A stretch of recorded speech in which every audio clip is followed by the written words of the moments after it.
मेरी बातें किताब नहीं है कल इस पढ़ाई की नहीं लगती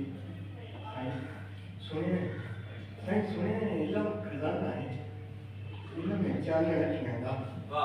सब ये मेरी आंटियां हैं सरकार की ताबेदार ये कि उम्र का वजह गुलाम किताब दुनिया की आंखी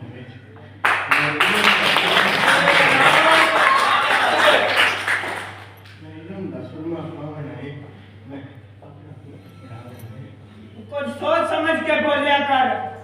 तेरा पुत्र स्कूले जा सीता ओनू वेख के पिंड दे लोकां नू आसी रीस बाल पढ़ावन दी जे रसम पढ़ाई दी चल पई ता मेरे बखत अज सूरज ढल जासी मेरे माल दे पट्ठे कई करने मेरे कौन नवैसी कुत्तियां नू मेरे मैनू हुक्का कौन धका देसी मेरे पुत्र शिकार तो हटसन था लड़ कौन मरेसी गड़ियां नू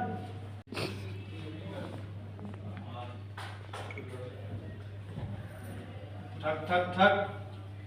केड़ा है मैं मुंशी दा चौधरी है ते मुंशी पे सकता आखी जाके अपने चौधरी को